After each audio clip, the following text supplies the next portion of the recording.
嗨，大家，马上进入今天的解析咯。今天我们要聊的主题是狗浆叶种的文化记忆。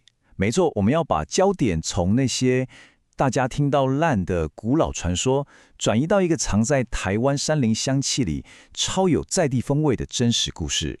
讲到端午节，大家脑海里第一个浮现的应该是屈原跟容州嘛。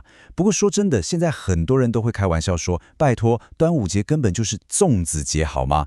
确实啦，每到这个时候，市场里那个阵阵飘来的粽香，真的会让人觉得整个节日简直就是为了吃这口美味而存在的哦。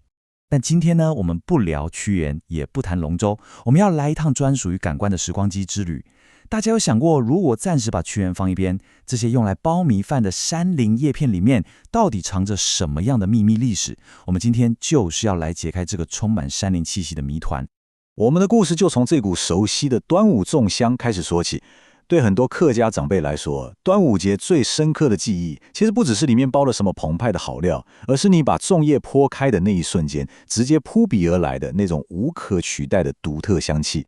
那这个故事的主角是谁呢？就是客家长辈常说的狗浆叶肉粽。其实这个狗浆叶就是大家可能听过的月桃叶。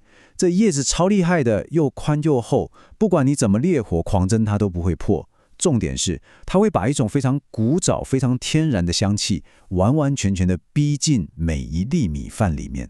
平常我们吃到的传统粽子，外面包的通常是那种浅褐色的竹壳叶，但是狗浆叶粽完全不一样，它带着一种台湾山林特有的翠绿色跟强韧感。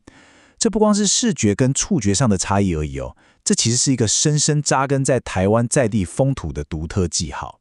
为了真正搞懂这个超赞的饮食文化，我们要来认识真正的狗浆。这边必须帮大家澄清一个超级常见的误会。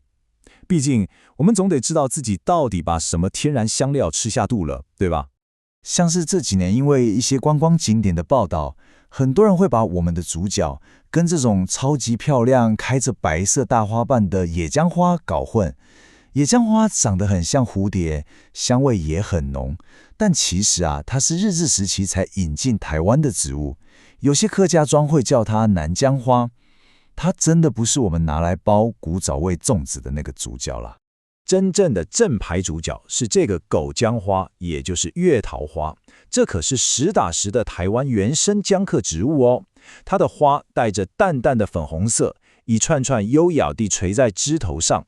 以前的客家先民在适应台湾这种崎岖山林的时候，早就开始用这种原生植物了，历史悠久的多了。这才是那股深邃古早味的真正来源。不过呢，这件事最有趣的地方来了，因为我们发现这种叶子绝对不是客家人的专属专利，它更像是一座桥梁，展现了一种超酷的跨族群生活智慧。你去看看原住民族，像是排湾族或是鲁凯族，他们有一道非常有名的传统美食，叫做吉纳夫。你会惊讶地发现，他们几百年来也是用一模一样的月桃叶，把小米跟猪肉包起来蒸。还有阿美族的阿拜也是这样做的。你说这是不是一个超级奇妙的连结？其实这根本不是巧合啦。我们把这些共享的文化元素摊开来看，就会懂了。在竹苗这些山区，客家人长期跟泰雅族、赛夏族当邻居，大家住在同一个山林环境里，自然而然就一起用了身边最容易取得的月桃叶资源，也共享了这种把食物包起来蒸煮的智慧。这种在无形之中慢慢交融出来的饮食文化，真的非常有意思。所以说到底，不管你叫它客家人的狗浆月粽，还是原住民的吉拿富或是阿白，这些做法通通都是在包裹土地的记忆。这种就地取材的智慧，不只完美保存了我们跟这片土地互动的珍贵记忆，也实实在在的证明了以前的人为了适应环境，生命力有多么强大。聊到这里，我真个强烈推荐大家，今年的端午节或是下次有机会去苗栗、去客庄玩的时候，一定要亲自去找一颗这种传统的狗浆叶粽，买来之后打开它，用力吸一口气，闻一闻，主动去体验这台感官的时光机，让那股淡淡的香气亲自带你感受这片土地的故事。今天的解释就到这边，最后我想留个有趣的问题给大家想想。下次当你解开手上的粽子时，你闻到的会只是单纯的食物香气，还是一整座岛屿上大家跨族群共存、互相适应的历史芬芳呢？